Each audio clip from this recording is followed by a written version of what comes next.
Hola, Dios te bendiga. Qué bueno tenerte con nosotros un domingo más.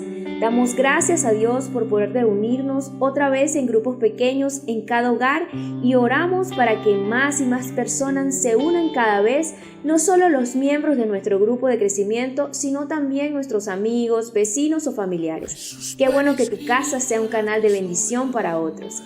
La semana pasada tuvimos la primera entrega de nuestra nueva serie llamada Historias Reales. Historias Reales es una serie emotiva e inspiradora, pero sobre todo muy real. Esta serie conecta historias de la Biblia con historias contemporáneas que recibimos a través de cartas anónimas para identificar valores o principios que dieron el éxito tanto a personajes en la palabra como en personas en la actualidad. Personas tan normales como tú o como yo, que pasaron circunstancias difíciles, pero que al final del día Dios les dio la victoria. Quizás te puedas identificar con alguna de estas historias y esa es la idea. Queremos que puedas identificar qué tanto de ti hay en cada personaje y cómo necesitas ese valor para salir adelante.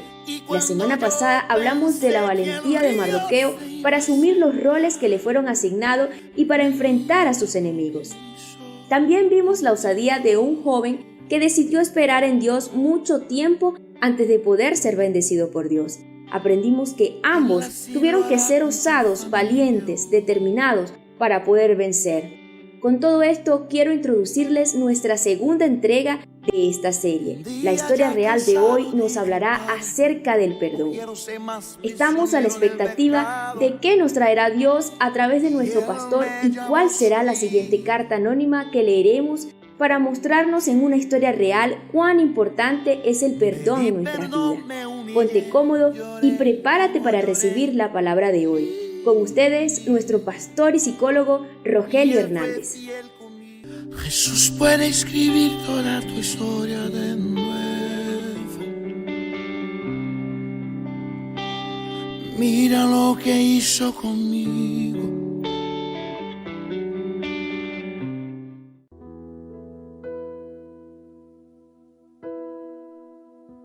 Hoy quiero contarles una historia real, una historia fascinante, una historia que ha sido llevada muchas veces a la pantalla gigante, al cine. Es la historia de José, el hijo de Jacob. Veamos cómo lo dice la Biblia en los versículos del capítulo 37. Dice, esta es la historia de la familia de Jacob. José, siendo de edad de 17 años, apacentaba las ovejas con sus hermanos, y el joven estaba con los hijos de Bilha y con los hijos de Silpa, mujeres de su padre, e informaba José a su padre la mala fama de ellos. Y amaba Jacob a José más que todos sus hijos, porque lo había tenido en su vejez, y le hizo una túnica de diversos colores. Y viendo sus hermanos que su padre lo amaba más que a todos sus hermanos, le aborrecían y no podían hablarle pacíficamente. Y soñó José un sueño, y lo contó a sus hermanos, y ellos llegaron a aborrecerle más todavía. Y les dijo, oíd ahora este sueño que he soñado.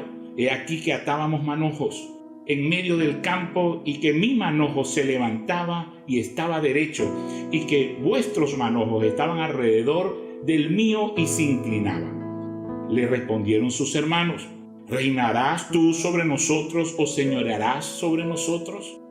Y le aborrecieron aún más a causa de sus sueños y sus palabras. Soñó otro sueño y lo contó a sus hermanos diciendo, he aquí he soñado otro sueño. He aquí el sol y la luna y 11 estrellas se inclinaban hacia mí. Y lo contó a su padre y sus hermanos. Y su padre le reprendió y le dijo, ¿qué sueño es este que soñaste? ¿Acaso vendremos yo y tu madre y tus hermanos a postrarnos ante ti? Y sus hermanos le tenían envidia, mas su padre meditaba en esto. Luego de contar José los sueños a sus hermanos, estos le aborrecieron aún más. Existía el favoritismo en la familia porque Jacob mostraba más afecto y más amor a José que al resto de sus hijos. Ellos enfurecidos pensaron en matarle en una oportunidad. Algunos se opusieron, entonces no lo mataron, sino que lo vendieron como un esclavo por 20 piezas de plata a unos mercaderes que iban pasando por el camino. E hicieron creer a su padre que José había muerto, tal vez devorado por alguna fiera en el campo. Esta caravana de comerciantes luego vende a José a un hombre en Egipto llamado Potifar. Este hombre lo coloca como mayordomo en su casa al ver la gracia que tenía José de parte de Dios en su vida. Este administró toda la casa de Potifar, pero la esposa de Potifar se enamora de José y al enamorarse de José quiere tener relaciones sexuales con él. Un día llega un momento en que al parecer al último instante José se le escapa y se escapa desnudo de las manos o de la presencia de la esposa de Potifar. Esta, al verse también descubierta, comienza a decir que José la quiso abusar, la quiso violar. Entonces Potifar, muy molesto, toma a José y lo coloca en la cárcel donde estaban los presos del rey. Allí en la cárcel de los presos del rey estaba el carcelero encargado de todos ellos y coloca a José al frente para cuidar de todos los presos, porque también encontró el favor de Dios en la vida de José. José, mientras estaba administrando de alguna manera la cárcel y cuidando de los presos, todo lo hacía muy bien y consiguió el favor de todos ellos. Un día, estando encarcelado, el copero y el panadero del faraón o del rey, ellos tuvieron unos sueños y se lo contaron a José. José les interpreta el sueño y le dice al copero que cuando llegue y esté otra vez delante de Faraón, le cuente de su causa, le diga que José está allí injustamente, que es hijo de un patriarca, que lo ayude. Pero resulta que cuando el copero llega delante del Faraón y se cumple su sueño como José se lo había interpretado, se le olvidó hablarle de José. Pasaron aproximadamente 2 años. 2 años más José en la cárcel esperando una respuesta. El faraón tiene un sueño y este sueño no puede ser interpretado ni por sus magos, no puede ser interpretado ni por los sabios del reino. Estos sueños que tiene el faraón lo aturden, él quiere la interpretación y ahí es donde, luego de 2 años, el copero recuerda que había un hombre llamado José en la cárcel que le interpreta un sueño y se cumplió la interpretación y le dice a Faraón, van a llamar a José delante del faraón y José interpreta ese sueño famoso de las 7 vacas gordas y las 7 vacas flacas y que las flacas devoran y se comen a las gordas. Y José interpreta el sueño y le dice a Faraón que ese sueño significa 7 años de abundancia, 7 años de cosecha, pero también vendrían 7 años de mucha hambre y que debía guardar alimento en los 7 años de abundancia para que en los 7 años de escasez no muriese el pueblo. Él llega y dice, ¿dónde vamos a encontrar un hombre más sabio que este? Y coloca a José, luego de ser un esclavo, luego de ser un preso o privado de su libertad, en la cárcel donde estaban los que trabajaban para el rey.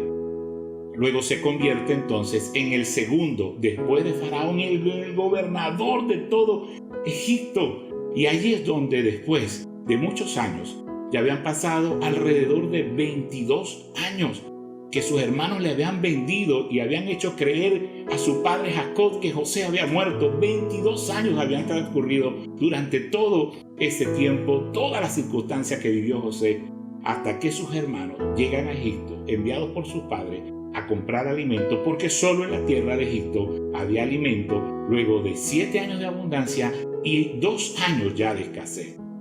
José reconoce a sus hermanos, pero sus hermanos no reconocen que es José, su hermano, el que habían vendido, el que estaba allí como gobernador de Egipto.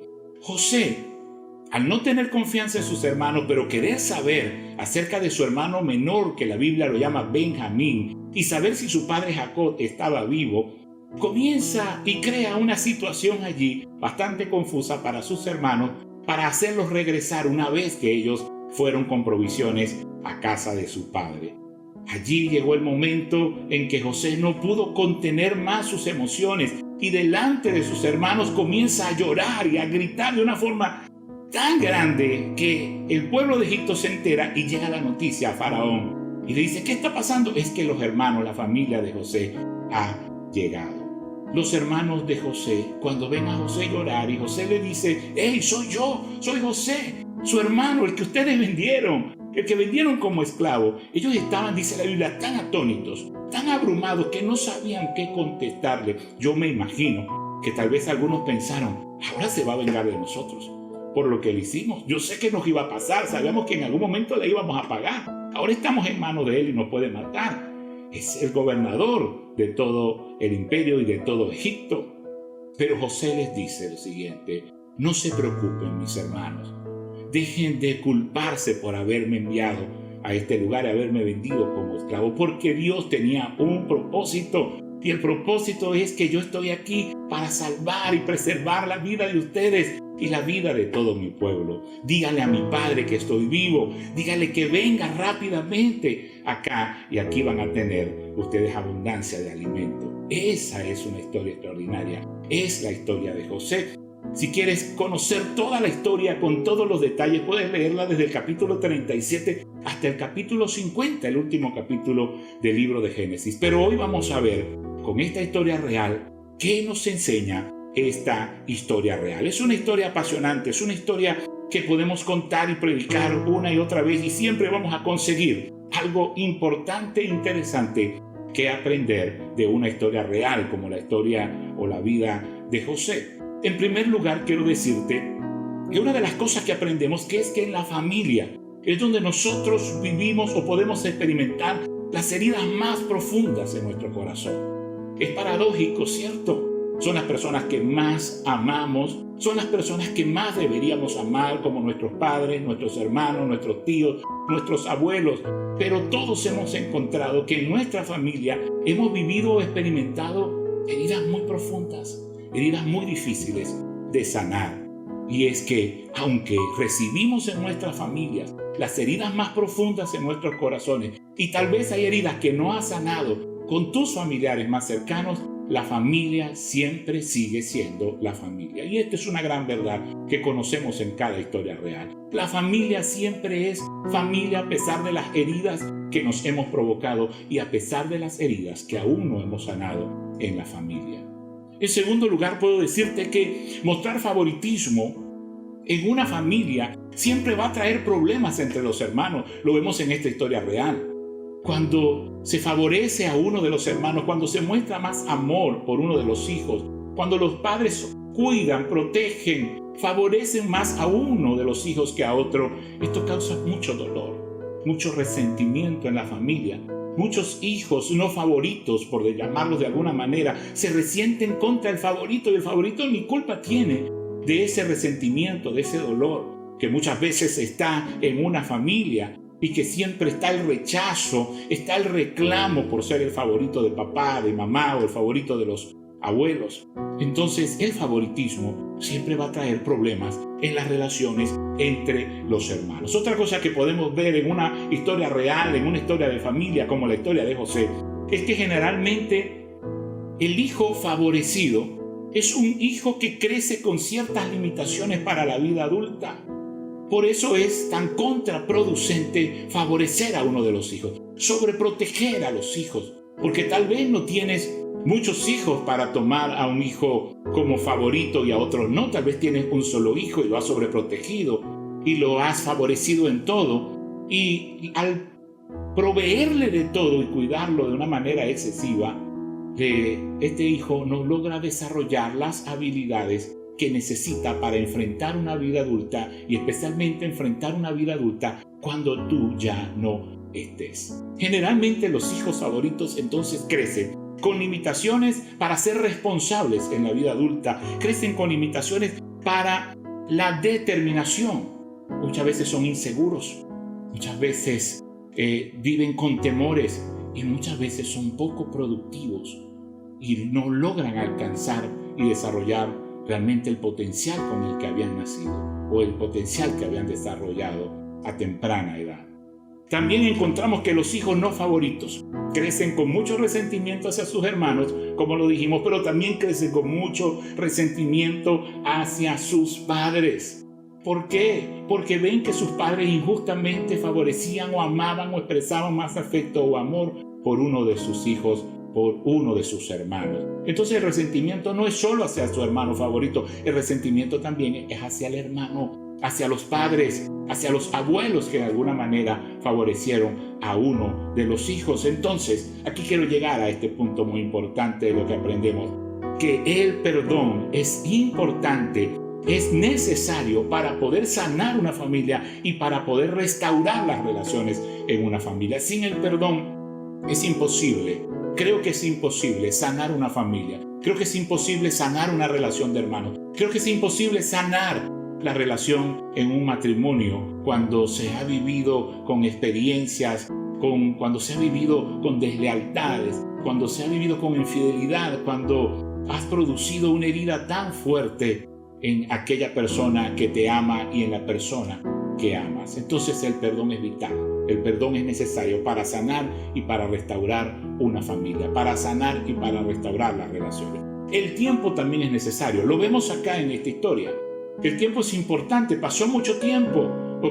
Un tiempo tal vez innecesario. 22 años para que este joven, que en un momento se mostró tal vez como egocéntrico por el favoritismo de sus padres, que tal vez pensaba que era mejor en algún momento que sus hermanos por los sueños que tenía y que tal vez inmaduramente por la edad tan joven no entendía el propósito de Dios. Tuvo que pasar 22 años o mucho tiempo para entender el por qué ahora estaba en Egipto y había sido vendido como esclavo y había sido preso en una cárcel del rey o del faraón.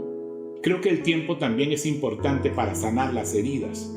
A veces perdonamos inmediatamente, podemos perdonar y decir, bueno, ya perdoné, pero las heridas, como son tan profundas, tardan en sanar. Y así como el tiempo es un aliado para el crecimiento, para la madurez, para el carácter, para formar el carácter de una persona, el tiempo también es importante para sanar las heridas que otros nos han producido. El perdón, quiero enseñarte que trata con el pasado, con lo que ocurrió. En esta historia real, el perdón trata con lo que hicieron los hermanos con José: venderlo como esclavo, rechazarlo, repudiarlo, odiarlo, querer matarlo. El perdón de José trata con todo ello para poder restaurar la relación con sus hermanos y con su familia, para poder sanar una familia. Pero la confianza trata con el presente. El perdón con el pasado, la confianza con el presente. El perdón es un regalo. La confianza hay que construirla. Y no se construye solo con palabras y con promesas. Se construye con hechos. Se construye con tu conducta, con tu comportamiento, con tus cambios. Quiere decir que además del perdón para sanar en una relación de familia, es necesario el tiempo y es necesario restaurar la confianza, porque la confianza es como la base para mantener una relación. No podemos mantener una relación con alguien sana, una relación en crecimiento, una relación efectiva, una relación saludable, como decimos, si no existe la confianza en una relación. Entonces encontramos todas esas enseñanzas acá. Ahora, lo que más importa cuando vemos una historia como esta, fascinante, con bastantes matices, con altos y bajos en la vida del protagonista, encontramos que no solamente o no solo importan los hechos o las circunstancias por las que atravesamos en la vida. Es importante nuestra actitud frente a cada circunstancia que se presenta en nuestra vida. Es importante que nosotros podamos atender a que lo que nos está rodeando, como dicen algunos, solo es el 10% de lo que me está sucediendo y que el 90% es mi actitud frente a ese 10% que me está rodeando. No sé cuáles son tus circunstancias, ni sé cuántas heridas tienes en tu vida y qué tan difícil es la relación con tu familia. Pero una cosa sí te puedo decir: el perdón puede sanarla, y el perdón tiene que ver con ese 90% de actitud con el que tú miras las circunstancias que te rodean. Como lo hizo José: verse como esclavo, verse como mayordomo en una casa, siendo el hijo de un patriarca, viéndose como preso en una cárcel, aunque estuviese al frente de los presos, verse ahora como el segundo después de Faraón, como el gobernador de Egipto. Cada circunstancia fue diferente, pero cada circunstancia podemos ver a través de esta historia real que él tuvo una buena actitud frente a cada escenario que se le presentó. Esto es importante, y que con la ayuda de Dios cada situación puede ser usada para bien, aun cuando otros quieran hacernos daño. Esto es importante que lo revisemos. Hoy, además de esta historia bíblica, porque dirás: pastor, esta historia hace muchos años que se narró, que existió, si es que existió. Sí, yo la he visto en película, en verdad, he visto el drama, todo lo que sucedió allí con los hermanos, Pero tal vez tú crees que esta historia es un cuento, es inventada, es una ficción, solamente fue un escrito y que no sucedió. Pues es una historia real, sucedió. Pero si no te identificas con esta historia, quiero contarte una historia en nuestro tiempo, una historia contemporánea, una historia de una mujer que nos envía una carta donde el perdón es fundamental para restaurar las relaciones que habían sido rotas y para sanar un corazón que había sido muy herido. Yo quiero leerte esta carta para continuar con nuestras historias reales. Fui una niña que creció en un hogar disfuncional, donde solo estaba mamá sacando adelante a 6 hijos sola.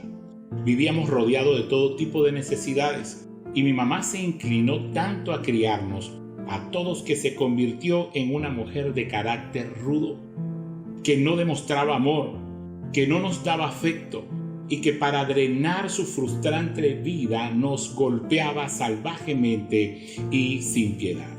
Ella dice haber conocido a Dios luego de yo nacer, pero para mí solo encontró una religión que la llevó al fanatismo, siendo yo la única que quedó en casa, ya que todos mis hermanos abandonaron el hogar a muy temprana edad. Me tocó vivir el calvario de la religión en manos de mi madre.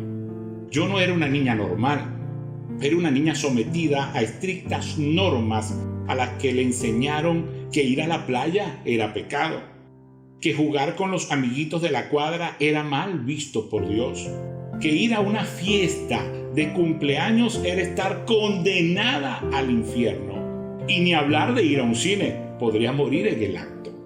Sí, lo que para cualquier niño o niña de mi edad era recreación, para mí era condenación. Por fuera era una niña, pero mi alma estaba envejecida y solo me relacionaba con gente mayor que yo. Incluso me la pasaba orando y ayunando con ancianos, cuando yo no alcanzaba a los 11 años de edad. No tenía opción. Si me oponía, era golpeada y lastimada verbal y psicológicamente. Un episodio muy duro que recuerdo fue haberme negado a cantar en una vigilia.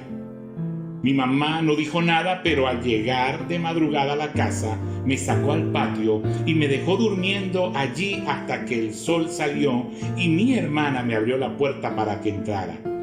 Ese era uno de los muchos castigos que recibía cada vez que intentaba oponerme a participar de cualquier actividad de la iglesia.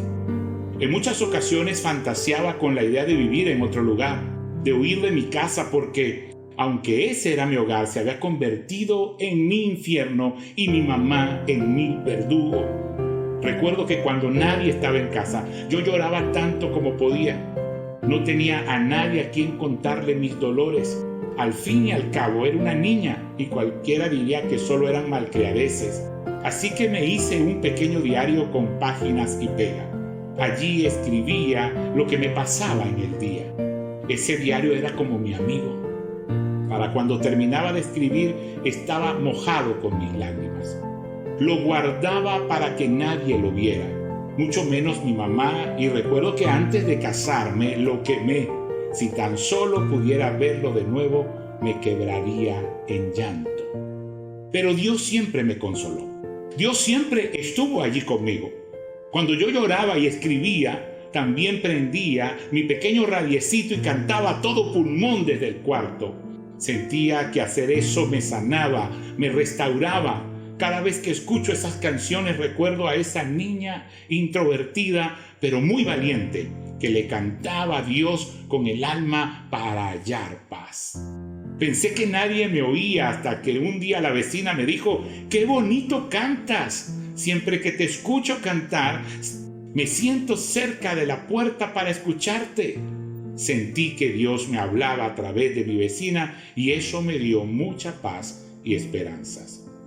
Decidí casarme a la edad de 18 años, con una persona que también venía de sufrir mucho en la vida. Juntamos todos los pedazos que nos quedaban y nos unimos en matrimonio y nos aventuramos a una vida juntos. No nos detuvimos a sanarnos ni a restaurarnos, solo queríamos huir de nuestras realidades. Y por lo menos ese fue mi caso. Vi el matrimonio como un bote de salvavidas que me sacaría del embravecido mar en el que viví por años. pero habernos casado tan jóvenes, inmaduros, y haber arrastrado con tantas cosas del pasado nos pasó factura con los años. Logramos tantas cosas materiales, pero estábamos fracasados como matrimonio. Dejamos a Dios de lado y entró el pecado. Nos visitó el adulterio e hizo estragos con nosotros. Afortunadamente Dios tuvo mucha misericordia de nosotros y nos rescató y nos dio una oportunidad de comenzar de nuevo a hacer las cosas mejor, con madurez, con decisiones basadas en su palabra y obedeciendo su voz. Perdonar es una decisión que te libera. Yo perdoné a mi madre porque entendí que no podía cambiarla, que ella tuvo una infancia muy dura, que fue abusada, herida y golpeada por la vida, que no tuvo oportunidades, pero aún así intentó ser mamá para sus 6 hijos. Entendí que el que cambia y transforma es Dios. Aprendí a amarla con sus defectos y virtudes, y ahora que soy mamá lo entiendo aún más. Pero me niego a copiar ese patrón. Trato de ser amiga de mi hijo, decirle cuánto lo amo todos los días, que él no sienta miedo de mí, sino que se sienta feliz por estar a mi lado. Perdoné también a mi esposo, porque sé que sus errores son productos de una vida llena de dolor, porque él necesitaba conocer a Dios, tener un encuentro con él y sanar su corazón. Si existía una mínima posibilidad de restaurar mi hogar, yo la iba a tomar y juntos íbamos a caminar tomados de la mano, pero esta vez con Jesús.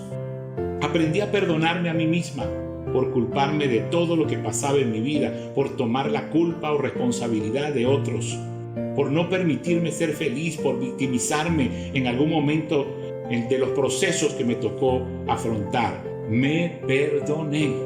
Dios ha cumplido cada una de sus promesas en mi vida. Hoy soy feliz porque decidí serlo.